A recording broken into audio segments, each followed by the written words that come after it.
Now I've made this very simple little pencil sketch, person riding a horse along a beach, and now I haven't got a reference for this, and I'm piecing this together from information from a couple of different photographs, and it's quite a nice way to work, piecing things together, creating a bit of a painted collage. And so the first photograph, I'm going to use that distance and the sea and the overall idea, but using that figure on the left on the horse.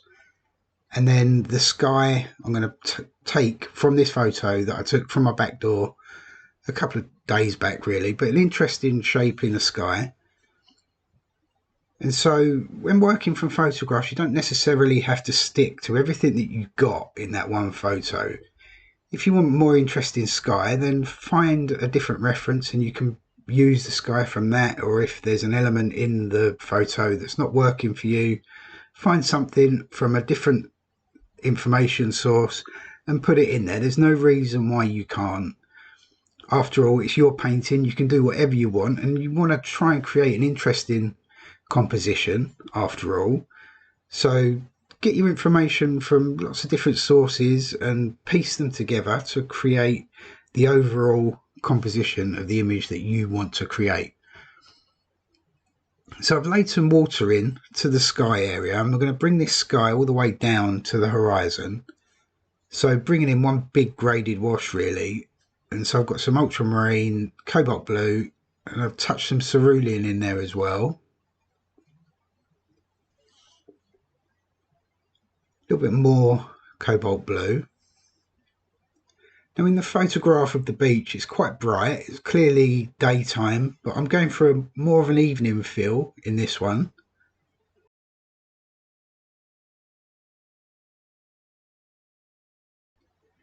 So I'm going to cover up most of the sky in this wash. I'm not going to leave much white behind at all, really. I'm going to create that soft evening light. So I've got some raw sienna, and I can start laying that in. And now clean the brush off and then drag that paint up. Just using the water in the brush to move it around and soften it.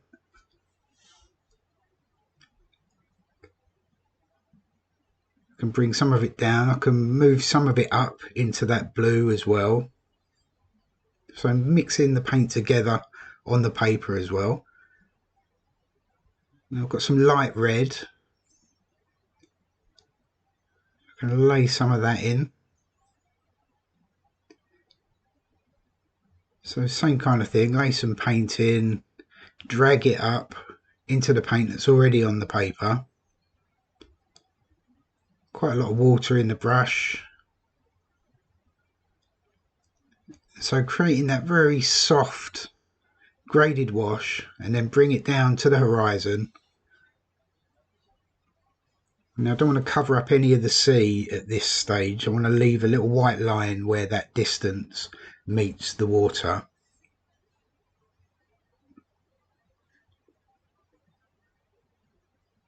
Now I can start bringing some paint over the beach area. So I've got some more raw sienna, a little bit more light red.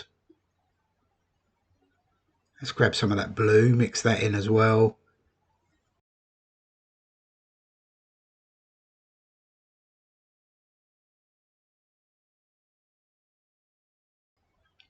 A little touch more raw sienna, a little bit more cobalt blue.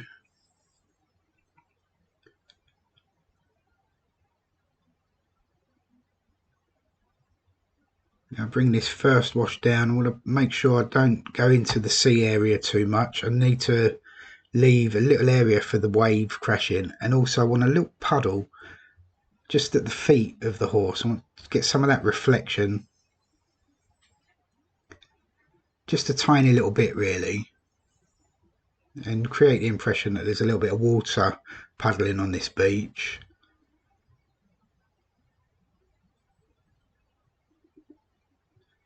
So leaving behind a few little white areas in the sand. Let's get a little bit more blue. There's some dark paint there from another painting. Mix that in.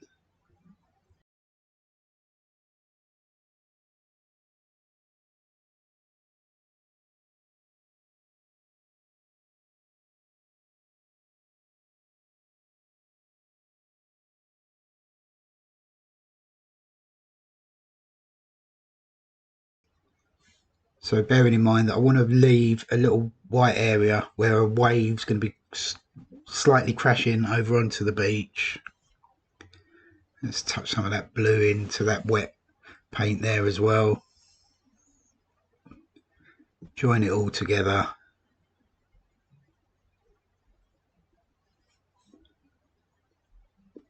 Now that paint in the sky should have dried off a little bit now. But just before I do that, I'll just mop that bead up that's formed. Don't want any runbacks or cauliflowers happening over there. So let's work on some cloud shapes in the sky now. So I'll pick up some ultramarine and a little bit of burnt sienna.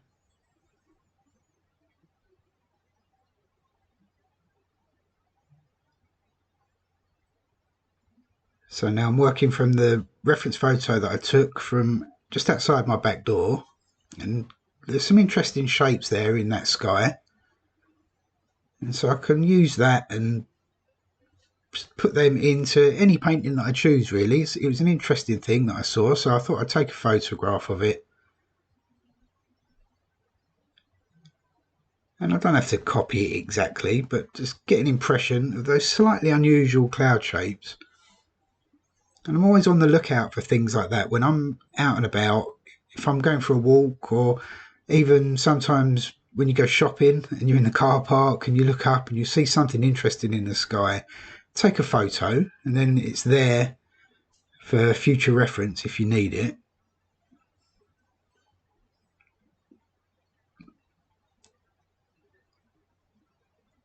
So laying in those larger shapes towards the top, and as I come down to the horizon I can make these cloud shapes level off and get more horizontal. Also make them slightly lighter in tonal value as well.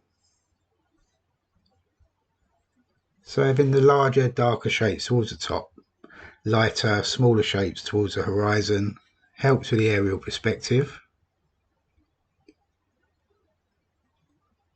But also not trying too hard to do anything other than use my brush, if that makes sense. So allow the brush to make the marks and don't try and soften them and play around with them too much. Lay the paint in and leave it. Just let it be.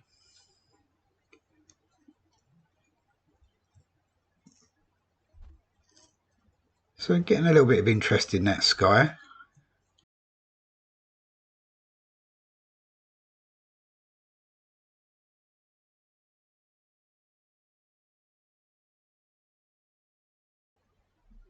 Now I'll pick up some more cobalt blue, a little bit of light red.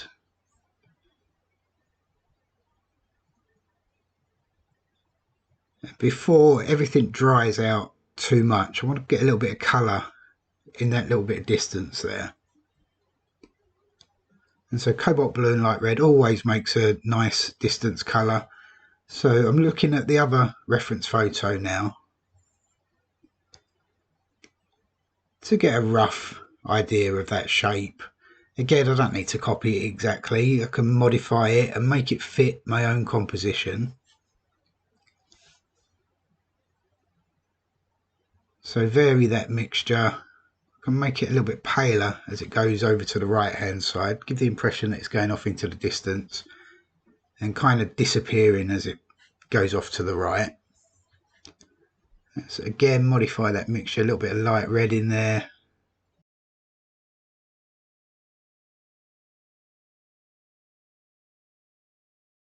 So quite a pale blue-grey, and soften that edge where it meets the beach. And also ever so slightly soften it across the top there.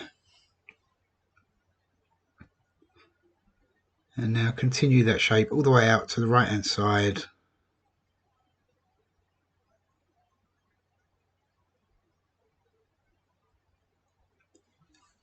And so easy as that really, laying in the distance, one big shape, don't need to worry about detail or anything like that. And I've got some more ultramarine and a tiny bit of burnt sienna, and while that's still wet I'll drop a little bit of dark in right at the bottom of that piece of land.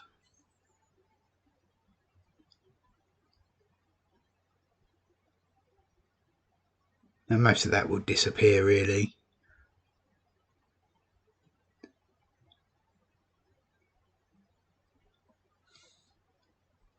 Now a little bit more cobalt blue. And again, before it dries, let's just drag some of that in. Tiniest suggestion of a little bit of shadow and light cast across that distance. And I'll leave it at that. I'll dry this first wash now. Okay, moving on, I'm going to start working on the figure on the horse. So I need some dark. Now it's pretty much a silhouette, but I'll still try and get a bit of variation in those darks. So I've got some burnt sienna and ultramarine mixed together. And I'll pick up some cobalt blue and some light red as well. So I've got that half mixed and ready to go.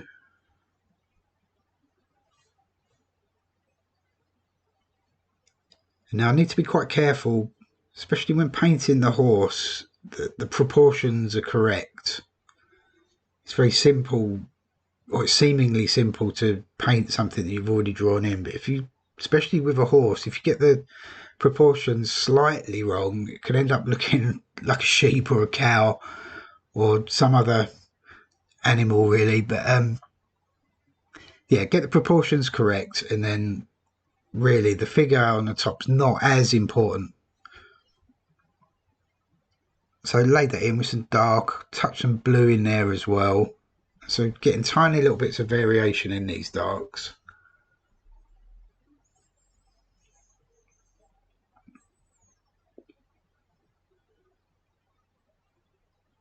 And also it's quite important to get this relatively correct. It's the focal point of the painting as well. It's going to be the darkest element in there.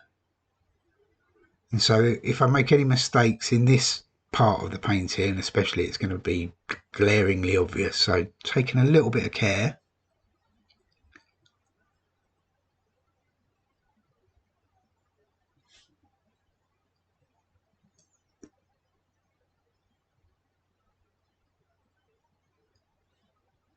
Just soften the bottom of those feet where they meet the sand there. And so I'm making his legs slightly darker than the body of the horse. They're more in shadow. Let's grab a little bit of that blue paint and try and drag down the tail. Okay, got to be careful with this. Make it too big, it could quite easily ruin the painting. So quite a light touch, and then back into that dark paint and just bring these other legs down. Really, it's just one leg and a tiny little bit of suggestion of a hoof kicking out behind it. And now let's add the figure in. I can go quite dark with the figure.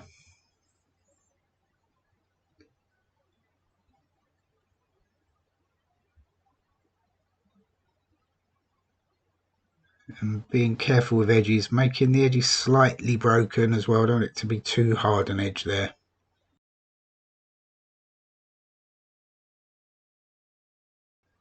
Now join the figure down into the horse. It's still slightly wet there, so it will run together. It's just a slight suggestion of a leg covering the body of the horse there, and it ties that all together.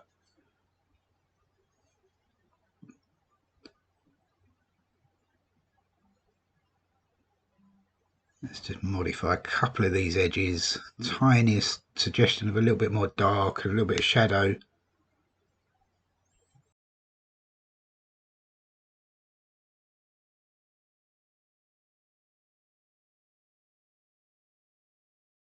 Again, soften a couple of edges with my finger, and I think that'll do.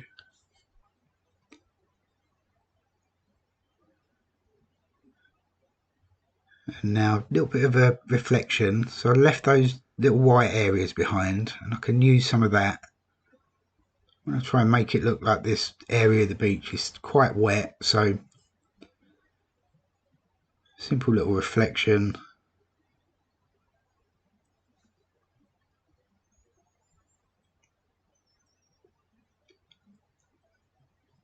And I think that'll do.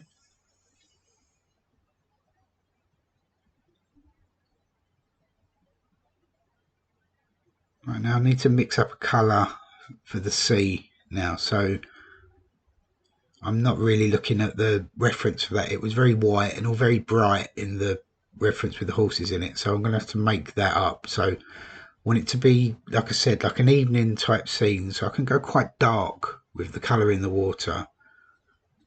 So I've got some blue with a little bit of raw sienna mixed in. I can lay it in and then soften it with some water.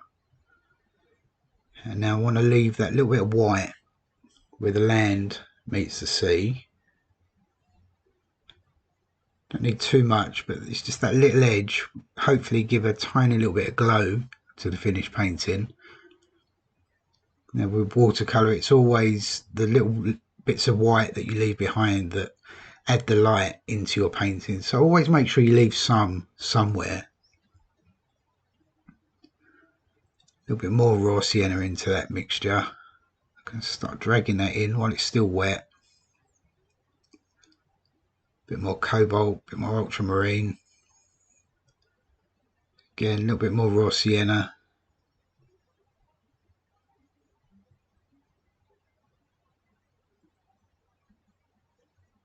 Now I can start thinking about leaving some little sparkly edges and a bit of a wave crashing up.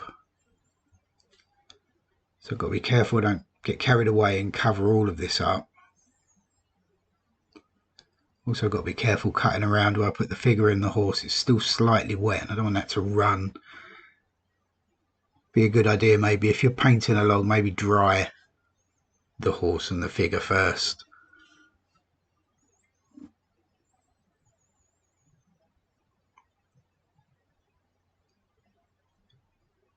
Let's go back into that blue, a little bit more raw sienna into it. Now get my first little areas of dry brush happening as that wave meets the beach.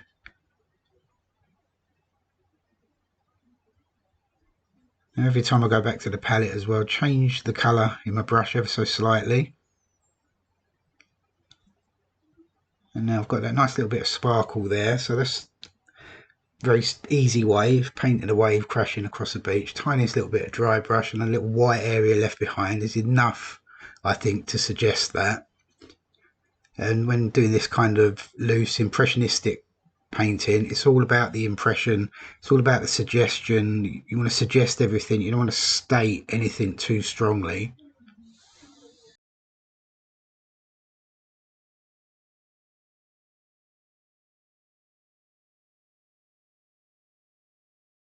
So being quite careful again around the figure.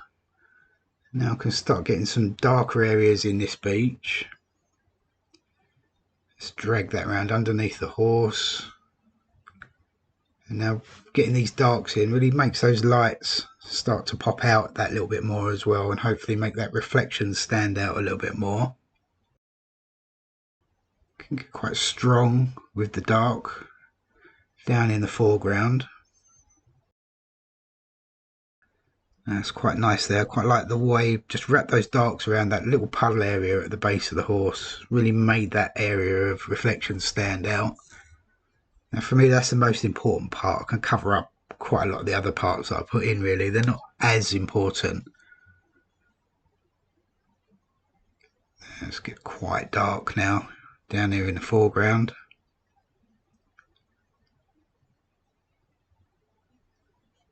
A little bit more ultramarine, more burnt sienna. And pretty much onto my darkest dark now.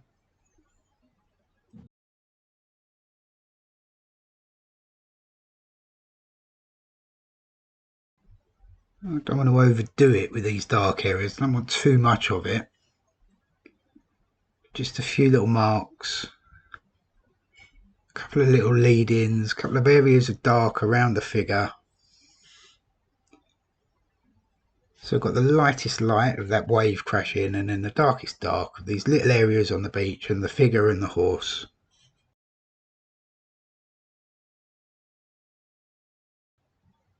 I'll mix up a little bit more sand colour, so just some burnt sienna, just mixed in with some of the greys in the palette pretty much.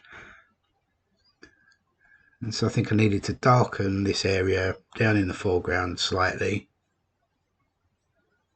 So again, lay that in, soften the edge and drag it up.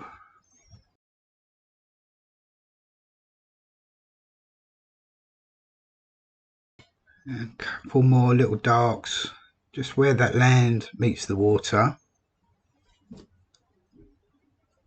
Tiny suggestion that maybe there's a few buildings or harbour wall or something over there.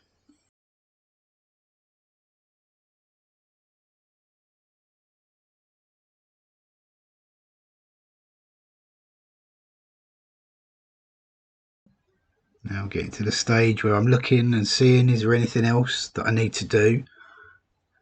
And more often than not, that's the time when you should stop. So a couple of little dark marks down here in the beach, and I think I'll leave it alone.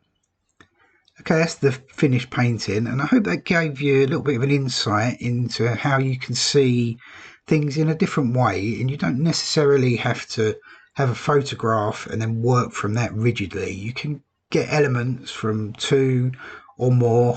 I mean, sky's the limit really, as many photos as you want to smash together, but if you need a certain element or something's not working in your reference, then have a look at your other photographs, and maybe you've got a sky that's better in another photo, then bring that in and work from that. Or maybe you need like in this one, I wanted a beach with a horse, just pick out the figure and put that in and then make everything else up.